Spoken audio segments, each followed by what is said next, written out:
एक मिनट, हाथ से निकालो।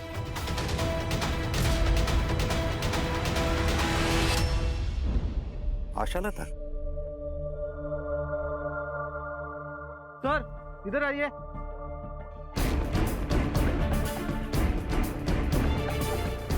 सर यहाँ पे कुछ है। इधर आओ।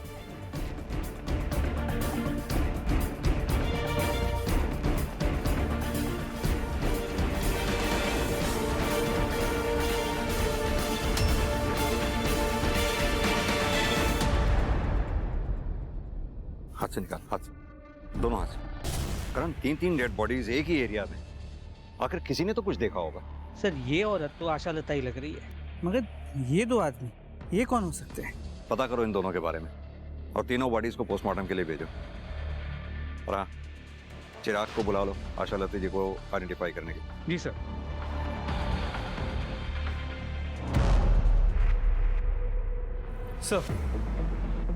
सर तीनों बॉडीज की पोस्टमार्टम रिपोर्ट, ये आशा लता की पोस्टमार्टम रिपोर्ट है।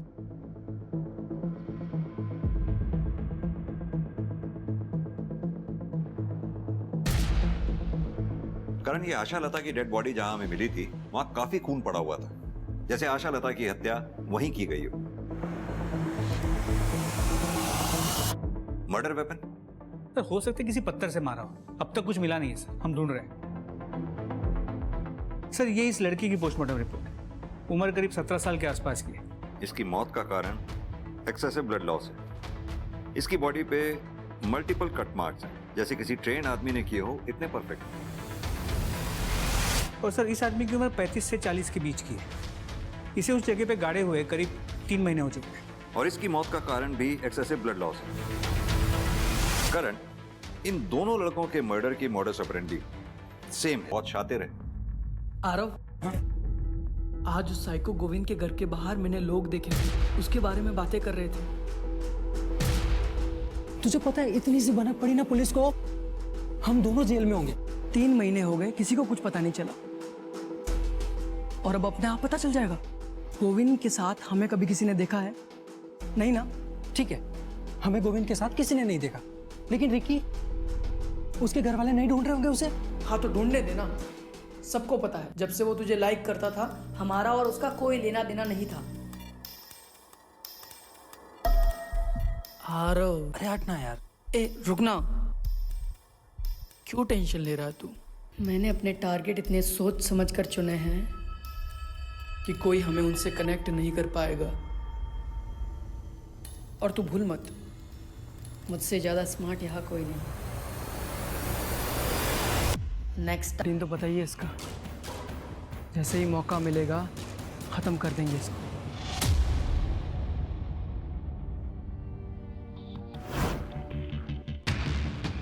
नहीं सर, मैं नहीं जानता इन दोनों को। पर सर, किसने किया ये? किसने मारा मेरी माँ को? सर आपने किलर को अब तक क्यों नहीं पकड़ा?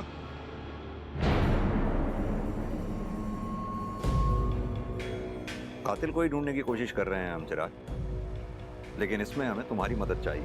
क्या तुम जानते हो किसी के बारे में, कोई ऐसा जो तुम्हारी माँ आशा लता का कत्ल कर सकता हो? नहीं सर।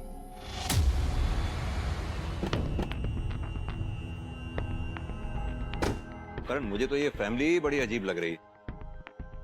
ये चिराग, उसे अपनी माँ के मरने का उतना दुख नहीं है जितना इंटरेस्ट उसको उसके किलर के बारे में जानने का है। वो कॉल रिकॉर्ड्स और सेल लोकेशन की रिपोर्ट मंगवाई थी, उसका क्या हुआ? सर वो मल्टीपल केसेस होने की वजह से थोड़ा डिले हो रहा है। सर, जिस लड़के की डेड बॉडी की फोटो हमने सर्कुलेट करवाई थी, उसे देखकर इनका कहना है कि ये उसके माता पिता हैं। सर प्लीज, मैंने अपने बेटे को देखना है, मुझे मेरे बेटे के पास ले चलिए सर। करण, आइए।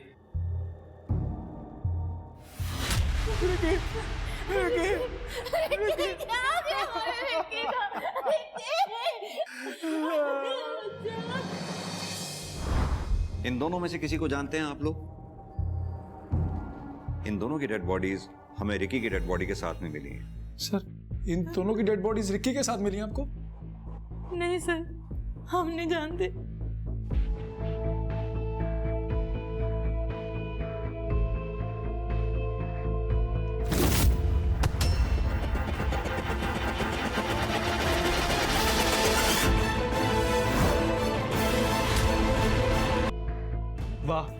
क्या जोक मारा है? अब मैं मारूं? जोक नहीं, तुझे मारूं? अरे अरे की अरे क्यों लड़ रहे हो तुम दोनों? चलो अपनी अपनी क्लास में, चलो चलो। सर दीप तो स्कूल में सबको परेशान करता था और रिकी के तो पीछे ही पड़ गया था। आप कॉलेज में किसी से भी पूछ लो, उसके बारे में सब यही कहेंगे। रिकी के पीछे मैं क्यों पढ़ूंगा सर? वो तो खुद लड़कों के पीछे पड़ता था। मतलब लड़कों को पसंद करता था। लेकिन अब सर रिकी के बारे में आरव से पूछिए, वो मोहित का बेस्ट फ्रेंड है। रिकी आरव को भी लाइक करता था। सर ऐसा कुछ भी नहीं था, वो दीप खुद फंस गया है तो अब मुझे भी फंसा रहा है।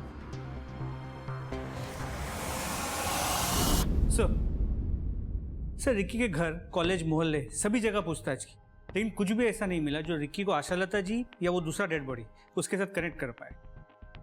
करण, इन दोनों लड़कों की डिटेल पोस्टमार्टम रिपोर्ट के मुताबिक दोनों के सिस्टम में अल्कोहल पाया गया, वो भी काफी अमाउंट में।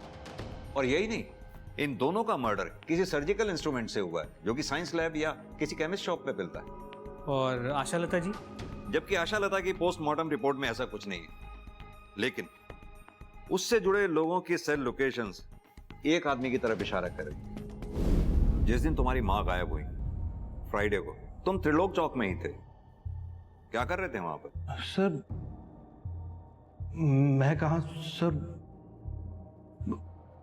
मैं नहीं था सर। अच्छा, तो फिर ये कौन है जो तुम्हारी मां के घर के पास वाले एटीएम से पैसे निकाल? सर ये मैं ही हूं, लेकिन सर मैं अपने एटीएम से पैसे निकाल रहा था, किसी और की थोड़ी ना। देख भाई चिराग, इतना तो तय है कि फ्राइडे को तुम त्रिलोक चौक में ही थे। अब शराफत से बता दो कि वहां कर क्या रहे थे। बोलो। माँ आप अपनी सारी प्रॉपर्टी ऐसे कैसे चैरिटी में दान कर सकती हो? हाँ, मुझे जिंदा रहना है। तेरी बीवी इंश्योरेंस का पैसा लेने के लिए मुझे समय से पहले मरवा देगी। माँ वो इंश्योरेंस आपके होने वाले पोते के लिए है।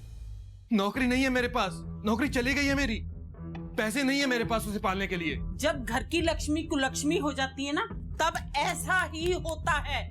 ना तू अदिति से शादी करता और ना मुझसे दूर गया होता तो आज ये सब तेरे साथ ना हो रहा होता। अब मेरे साथ लड़ना बंद कर।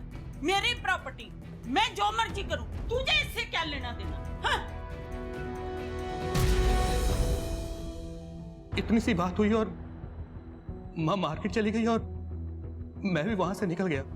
लेकिन सर मैं सच कह रहा हूं सर, मैं अपनी माँ को मारने के बारे में सोच भी नहीं सकता सर। इस चिराग पर बिल्कुल भी भरोसा नहीं किया जा सकता। जो एक बार झूठ बोल सकता है वो बार बार भी झूठ बोल सकता है। और अब तो एक चीज धीरे धीरे क्लियर भी होती जा रही है कि आशालता के मर्डर की मोडस ऑपरेंडी उन दोनों के मर्डर के मोडस ऑपरेंडी से डिफरेंट है। और अब तो डिटेल पोस्टमार्टम रिपोर्ट में भी ये क्लियर हो गया है कि आशालता के विसरा में अल्कोहल नहीं था, जैसा कि उन दोनों लोगों के पेट में था। अपने एफर्ट्स बढ़ाओ करण, इस अनजान आदमी के बारे में पता लगा। पुलिस ने कर ली थी, मगर गोविंद अभी भी पुलिस के लिए एक बेनाम लाश ही था, एक मिसिंग लिंक। हालांकि मोहित और आरव हार्डकोर क्रिमिनल्स नहीं थे, मगर कॉलेज स्टूडेंट होते हुए भी उन्होंने अपने शिकार शातिराना ढंग से चुने थे। उनके विक्टिम्स की उम्र, उनके सोशल बैकग्राउंड इतने अलग थे कि पुलिस इन मामलों को सुलझाना तो दूर, इनके बीच के आपसी कनेक्शन तक को नहीं पकड़ पा रही थी। मोहित और आरव द्वारा शुरू की गई हत्याओं का सिलसिला अभी रुका नहीं था, बल्कि एक नए पड़ाव की तरफ बढ़ चुका था। आखिर इन हत्याओं को करके ये दोनों लड़के अपने किस अल्टीमेट मकसद को अंजाम देना चाहते थे?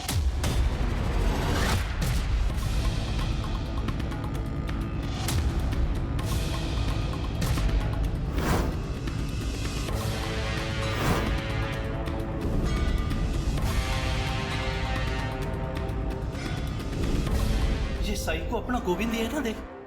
अरे हाँ, ये तो वही है सर। गोविंद मालिक नाम है इसका, और ये तो हमारे साथ ही काम करता था। आपके ऑफिस का कोई भी एम्प्लॉय पिछले 3 महीने से ऑफिस नहीं आ रहा है और आपके ऑफिस में से किसी ने भी ये जानने की कोशिश नहीं की कि क्यों नहीं आ रहा है वो? सर, इसकी किसी के साथ दोस्ती ही नहीं थी जो कोई इसके बारे में सोचता। इसका एड्रेस पता होगा आप लोगों को? जी सर, एड्रेस है इसका, house number 21 Shastri Nagar. Sir, इस गोविंद के घर का एड्रेस शहर के बिल्कुल दूसरे हिस्से में। फिर वो आशालता के घर के एरिया त्रिलोक चौक में क्या कर रहा था?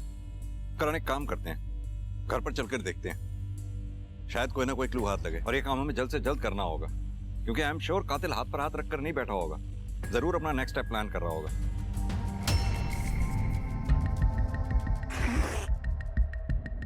तुम्हारी हिम्मत कैसे हुई मुझे इस तरह यहाँ लाने की? मार डालूंगा मैं तुम दोनों को, मैं मार डालूंगा। अरे ये क्या किया? ये पिछले एक्सपेरिमेंट से थोड़ा अलग नहीं हो गया? अलग ही तो करना था, जिससे और ज्यादा मजा आए, पुलिस भी कंफ्यूज हो जाए।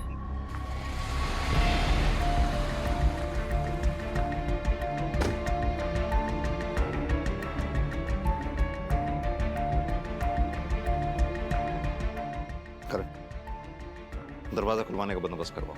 सर।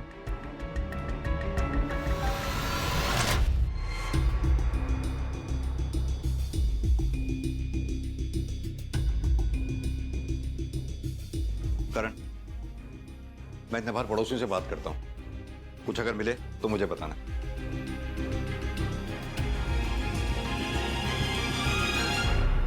तीन महीने से आपका पड़ोसी घर में गायब है, आप लोगों को पड़ी ही नहीं। सर किसी से मतलब ही नहीं रखता था गोविंद, तो हमें भी उसकी क्या पड़ी थी? लेकिन उसके परिवार वालों को तो पड़ी होगी। कहाँ हैं उसके परिवार वाले? सर हमने तो ये सुना था कि उसके बीवी बच्चे मर चुके हैं और उसी ने मारा था उन सबको। करण, इस सुनी सुनाई बात के बारे में पता करो क्या हुआ था। सर गोविंद की बीवी और बच्चे की मौत एक सस्पिशियस कार एक्सीडेंट में हुई थी। गाड़ी गोविंद खुद चला रहा था, मगर उसे एक खरोच तक नहीं आई। उसके बाद गोविंद को ओसीडी डिटेक्ट हुआ, जिसके बाद वो अकेला रहता है, ना कोई दोस्त है ना कोई दुश्मन। और कातिल ये बात अच्छी तरह से जानता था कि गोविंद को ढूंढने वाला कोई भी नहीं है, इसीलिए उसने आशालता और रिकी के घर से 10 किलोमीटर दूर रहने वाले गोविंद को अपना निशाना बनाया कातिल ने।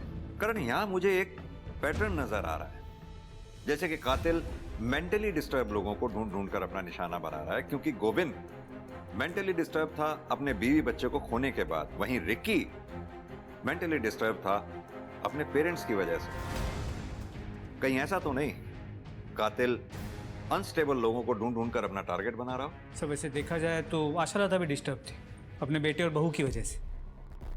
सर ये भी हो सकता है कि हम सोच रहे हैं कि दो अलग कातिल हैं, मगर तीनों के कातिल कोई एक ही हो। Excuse me. हेलो सर, एक और डेड बॉडी मिली है।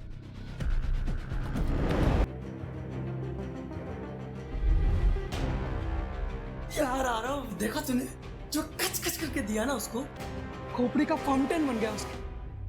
क्या खून निकल रहा था यार, मजा आ गया। मजा आया ना तुझे? आ गया ना मजा?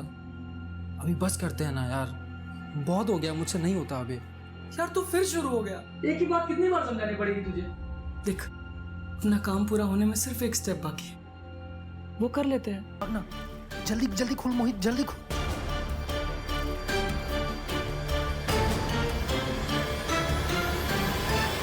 आरव, तुम्हें पढ़ने के लिए बोला था, ये क्या तमाशा लगा रखा है तुमने? Do you want to become a failure in your life? No sir. तो पढ़ने के टाइम पे क्यों बुलाया तुमने इसको? एक्चुअली सर वो मैं। Shut up! I am talking to my son. तुम बीच में कौन होते हो बोलने वाले? Get out! अगला काम जल्दी करना पड़ेगा, तू सोच ले। उधर से नहीं, इधर से।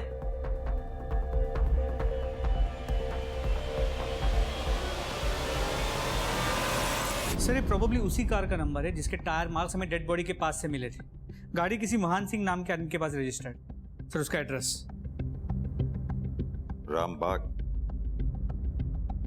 रामबाग तो जहां से हमें डेड बॉडी मिली थी वहां से 15 किलोमीटर दूर है ना, यानी कि सिमिलर पैटर्न। करण, इस एड्रेस पर चलकर देखते हैं आखिर ये महान सिंह है कौन, विक्टिम या किलर। आओ। ये मेरे पापा हैं सर, इन्हें किसने मार डाला सर? मानव, वही पता करने हम यहाँ आए। अब तुम ही हमारी मदद कर सकते हो ये बता के कि कौन कर सकता है तुम्हारे पापा के साथ ऐसे। मुझे नहीं पता सर, मुझे तो यकीन ही नहीं हो रहा कि पापा मर चुके हैं। और कौन रहता है तुम्हारे अलावा इस घर में? सर मेरी माँ की डेथ मेरे बचपन में ही हो गई थी। एक छोटा भाई है सर, मगर उसे कोई फर्क नहीं पड़ता कि हम जिंदा हैं या मर गए। अगर उसे पता चला कि पापा मर चुके हैं तो वो खुशी ही होगा सर। वो खुश क्यों होगा?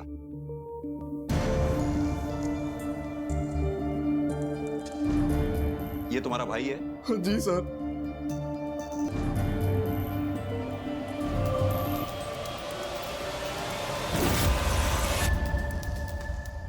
ये महान सिंह का बेटा मोहित और रिकी एक ही कॉलेज में पढ़ते हैं, यानी कि महान सिंह और रिकी के मर्डर में कोई तो कनेक्शन जरूर है। अब या तो मोहित इसका खुद जिम्मेदार है या फिर कॉलेज का कोई लड़का इन सबका जिम्मेदार। सर मैंने इस मोहित से बात तो की थी, थोड़ा अजीब था। करण, बिना किसी सबूत के हम इसे इंटेरोगेट कर ही नहीं सकते। एक कॉलेज का लड़का इतने ब्रूटल मर्डर करेगा, इस बात का कोई भरोसा करेगा ही नहीं। एक काम करो, पता करो इसके पास मर्डर वेपन आया कहां से, और इसके लिए सबसे पहले इसके कॉलेज से स्टार्ट करो। ये किसके साथ उठता बैठता था, इसका रूटीन क्या था, इसका सारा कच्चा चिट्ठा निकालो।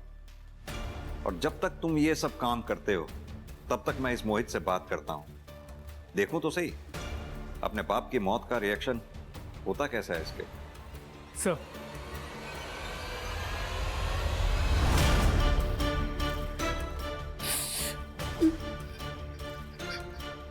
मोहित, तुम्हारे भाई मानव ने हमें बताया कि तुम्हारी अपने पापा से बनती नहीं थी, क्या ये बात सही है?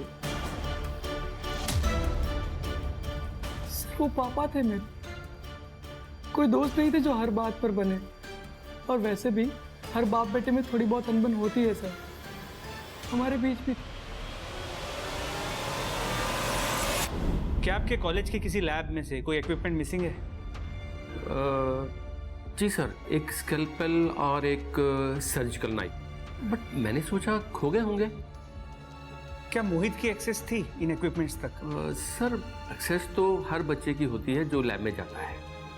बाकी मोहित के बारे में आपको ज़्यादा सिया बता सकती है, मोहित की लैब पार्टनर। देखो सिया, मोहित के बारे में सब कुछ जानना हमारे लिए बहुत इंपॉर्टेंट है। अगर तुम हमसे कुछ भी छुपाओगी तो तुम मोहित का हेल्प करोगी और उसका रिजल्ट तुम्हारे लिए अच्छा नहीं होगा। तो बताओ। सब मोहित को लैब इक्विपमेंट्स का बहुत शौक था, बहुत फैसिनेशन था। मुझे लगा था वो साइंस का अच्छा स्टूडेंट है, शायद इसलिए इन सब चीज़ों का शौक रखता है। मगर फिर क्या? सब मैंने मोहित को रिकी के बारे में बोलते हुए सुना था। कौन रिकी? रिकी क्यों? क्योंकि वो तुझ पे लाइन मारता है और ऐसों के साथ ऐसा ही होना चाहिए, और हमारी प्रैक्टिस भी हो जाएगी।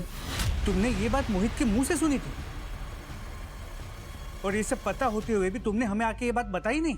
सब मुझे नहीं लगा था मोहित ये सब कुछ करेगा। और दूसरी बात, सब मैं मोहित को बहुत पसंद करती हूँ। मैं बहुत कंफ्यूज हो गई थी और इसीलिए तुम। और कुछ पता है तुम्हें? सब मैंने मोहित का पीछा किया था उसके अड्डे तक। कौन सा अड्डा?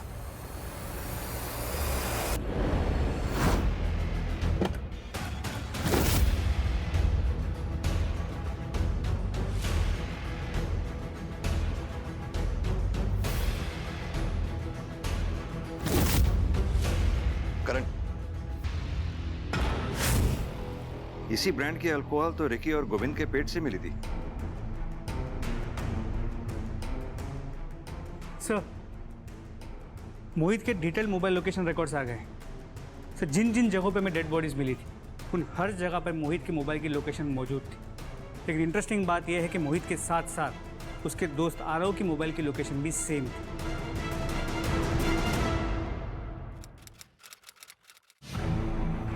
मेरा बेटा होकर भी ये लड़की बनने का शौक चढ़ा है तुझे? पापा मम्मा की याद आ रही थी। अबे साले, मम्मा की याद आ रही है तो मम्मा के पास क्यों नहीं चला जाता?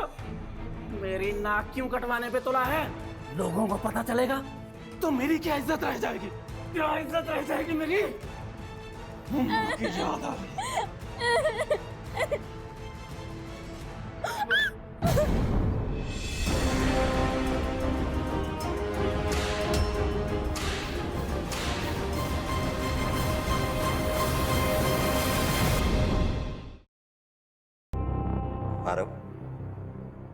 तुम हमें सच सच बताओ। तुम अगर सच सच बताओगे तो मैं शायद तुम्हारी मदद कर पाऊंगा। मुझे मालूम है तुमने जो कुछ भी किया मोहित के कहने पर किया, तुम्हारी कोई गलती नहीं थी। तो फिर क्यों मोहित की गलती की सजा तुम भुगतना चाहते हो? आरव ये झूठ बोल रहे हैं, कोई हेल्प नहीं करेंगे तेरी। मैं कोई झूठ नहीं बोल रहा हूं आरव। अगर सच सच बताओगे मैं तुम्हारी मदद करूंगा। सर मैं आपको सब सच सच बताता हूँ सर। अबे ये क्या बताएगा? मैं बताता हूँ। हाँ, मैंने मारा अपने बाप को। अब ये बताओ क्यों? क्योंकि इसका बाप और मेरा बाप हमें कभी एक नहीं होने देते। अगर हम दोनों को एक होना है तो तुझे तेरे बाप को और मुझे मेरे बाप को मारना होगा। तुम्हारे लिए तो मैं कुछ भी कर सकता हूँ, बोलो कब करना है। इसलिए तुमने अपने पिता को मारा, और अगर वक्त रहते हम तुम्हें नहीं पकड़ते तो तुम आरव के पिता को भी सो कॉल्ड इस प्यार की वजह से मार डालते। मेरा बस चलता ना सर तो मैं मेरे बाप को कभी का मार चुका होता। उसको मारने के लिए मुझे वजह की जरूरत नहीं थी। अपने पिता से इतनी नफरत की कोई खास वजह? उसके लिए मार दिया सर। और ये बेचारी बुजुर्ग औरत, इसको क्यों मारा? सर हमने किसी औरत को नहीं मारा, जितनों को भी मारा सब बता दिया आपको। तो तुमने आशा लता जी को नहीं मारा? बोला ना सर, नहीं मारा। हम आर्ट ऑफ किलिंग में इतने परफेक्ट हो गए थे, फिर क्यों मारते इस औरत को बेकार में? सुविधा संपन्न बचपन भी दर्दनाक हो सकता है अगर उसे समझा ना जाए। ऐसा बचपन सबसे हिंसक अपराधियों को जन्म देता है, जैसा मोहित और आरव के मामले में हुआ। आशा लता के केस में इतने संदिग्ध थे, उसका बेटा चिराग, बहू अदिति, अदिति का भाई अमन, आशा लता का केयरटेकर बिट्टू या एनजीओ की हेड मेघा, सभी पुलिस के रडार में थे।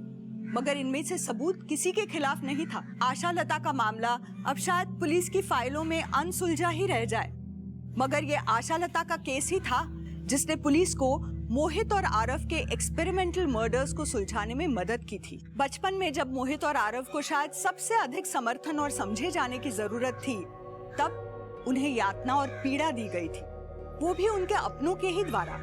और इस यातना का बदला उन्होंने वैसी ही यातनाएं दूसरों को देकर लिया।